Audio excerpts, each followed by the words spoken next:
Did you know that Walmart, the place where you can pretty much buy anything, is getting into the banking business? Now, why would Walmart get into the financial services industry? Does Walmart have the expertise to get into the financial services industry? Why and how is Goldman Sachs involved in all of this? So Walmart has shocked the banking industry with its announcement that it's going to start offering financial services. And in this video, we're going to talk about why they're getting into the financial services business. We're going to talk about who they have hired to run the business and what I think about the whole situation.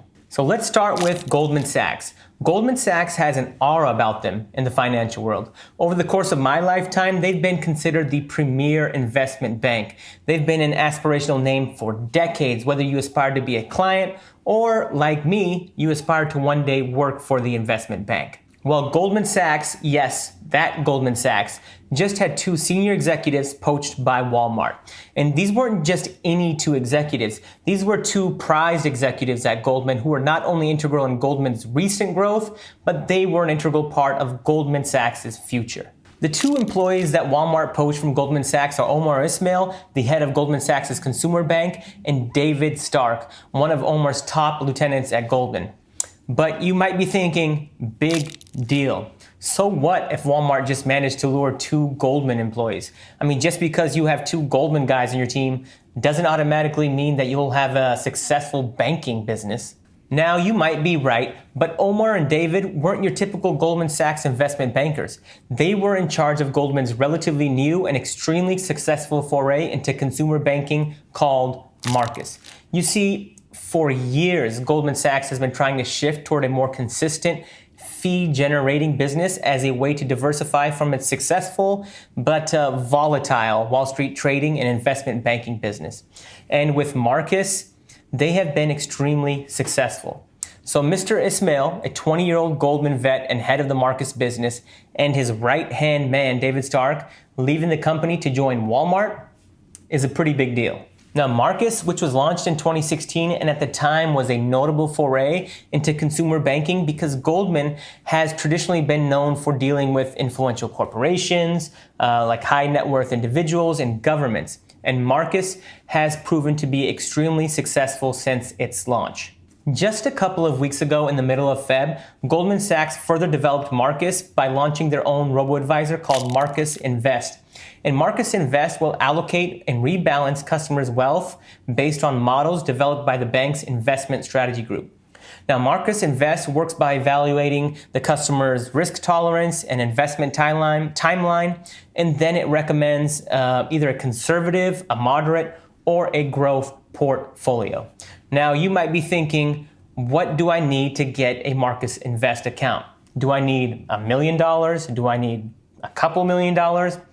Well, Goldman, which is traditionally catered to institutions and the ultra-rich, are now focused on consumers more than ever. And to open a Marcus Invest account, all you need is $1,000. Now, before I forget, don't forget to hit that like and subscribe button for the YouTube algorithm. And if you've missed any of my past videos, you can go to my YouTube channel or you can go directly to my website, thebeatofbusiness.com. Now, the reason that I'm focusing so much attention on Goldman Sachs is because the two departures that they had were an integral part of building Goldman Sachs' Marcus consumer banking business. I mean, they changed the company from an elitist company that mostly catered to, the ultra-rich to a company that now offers products for prospective customers for as little as $1,000. I mean, the company recognized a shift in consumer behavior, and they saw how retail investors and everyday people like you and I were taking control of their financial futures. They saw the growth of trading platforms like Robinhood, and they saw a business opportunity, and they capitalized on it. Last year alone, Goldman Sachs' Marcus platform earned $1.2 billion in revenue and reported $97 billion in total deposits. Well, now Walmart wants a piece of the pie and is starting a new fintech subsidiary that will be run by the aforementioned Goldman Sachs employees. Not only that, Walmart is partnering with Ribbit Capital, a venture capital firm that has funded successful startups like Robinhood, like a firm like Credit Karma, like Lending Home, and a bunch of other smaller but major fintech players. Anyways, Ribbit Capital is going to help Walmart build its financial business and strategy. Now, Walmart is already involved in fintech in various ways by offering Walmart credit cards, prepaid debit cards. They allow people to cash checks, make money transfers, and they even let people finance their purchases in installments. But if the company were to allow consumers to open a Walmart bank account that gave them cash back on purchases, or even offered, robo-advisor services like Marcus Invest, it could become a more serious player in the industry. Even if a fraction of Walmart's customers signed on for banking or money management services, it would be an absolute game changer. Now, Walmart, as most of us know, is a massive company, but just how massive are they? Well, Walmart stores average about 200 million visits by customers a week. So like I said before, even if they get a fraction of these customers and follow a similar business model to what Marcus has created, that potential could be massive. Now, Walmart is a massive company, and when you're a massive company, coming up with new revenue streams can be difficult.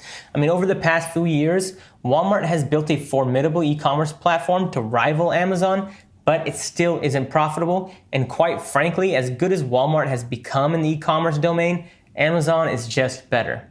And speaking of Amazon, they've had incredible success as an online retailer, but even they were able to find additional growth outside of their core business with AWS. Today, a large share of Amazon's revenue comes from its cloud computing business. My point is that Walmart has a brick and mortar store in almost every city and town in this country. I think I've read a stat that about 90% of Americans live within 10 miles of a Walmart. So with that type of saturation and that type of access to almost every American, pivoting into consumer banking makes a lot of sense. Walmart already serves many unbanked and underbanked consumers through offerings such as check cashing and money transfers. So starting a fintech company similar to Marcus could potentially appeal to consumers who already trust Walmart with their financial needs. So aside from Walmart's large retail customer base, they also have 2.2 million employees. And that in itself is a good starting point for a banking business. Now, it's important to note that this isn't Walmart's first attempt at getting into the banking or financial services sector. In the mid-2000s, Walmart was embroiled in controversy over a plan to start its own bank and eventually withdrew because of pressure from regulators and Wall Street lobbyists. Not only that, existing banking companies like JP Morgan Chase and Bank of America and like Wells Fargo argued that if Walmart opened a bank, it would have complete dominance over the industry because of how many retail locations they have around the country. Now, at that time, 15 years ago, online banking and online trading wasn't as big as it is today, so that argument had merit. But today, with the rapid growth of online platforms for banking and financial services, that argument the banks had 15 years ago just doesn't carry the same merit. So let's get into everybody's favorite part, which is my thoughts on the situation. I think that this, if executed correctly, could be a huge opportunity for a company like Walmart. The company has been around since 1962 and it has 5,000 stores nationwide. And like I said earlier in this article, when you get as big as Walmart is, the biggest challenge you have is finding new growth and new growth opportunities. There are only so many Walmarts that you can open, and as good as their e-commerce business is, it doesn't look like they're going to experience double-digit growth in the near future. At least not with Amazon around. So the question is, where do you find this growth? And when you look at it from this point of view, the banking and fintech space make a lot of sense. Over the past few years, and especially since the pandemic started, more Americans have access to or they've started using online financial services that they didn't have or didn't use before. The rise of online banking and the rise of robo-advisors like Marcus Invest have made financial products and services more accessible to just about everybody. The cost and barriers of entry have been substantially reduced. The average American can now trade in and out of stocks and ETFs for free with services like Robinhood or Webull or TD Ameritrade. And with robo-advisors like Marcus Invest, Americans can get custom financial planning with as little as $1,000 in their pocket. Now, my point is that with the cost of financial services and products reducing, the potential consumer base has increased and will continue to increase over the next 5 to 10 years. Things like financial planning and advisors used to be, reserved for the wealthy, but not anymore. All in all, I think this is a good opportunity for Walmart, and this is as good as a time as any to get into the fintech business. I think Walmart partnering with Ribbit Capital is a great move because, they've done this before. And I think Walmart's hires of Omar Ismail and David Stark from Goldman Sachs is a great move too because they've also done this before. And experience counts, and experience matters. I'm also curious to see if other companies, especially the existing tech companies, will counter this announcement with something of their own. I mean, will Amazon announce that they're getting into the fintech space? Will Google? So more than that, I'm also curious to see how the existing guard reacts. I mean, will the banks like JP Morgan, Chase, and Bank of America and Wells Fargo push back and fight this like they did 15 years ago? Or will they welcome Walmart into the financial services industry? Let me know what you guys think in the comment section below. And as always, thank you for watching this video. And as always, I hope you learned something new today. See you guys next time.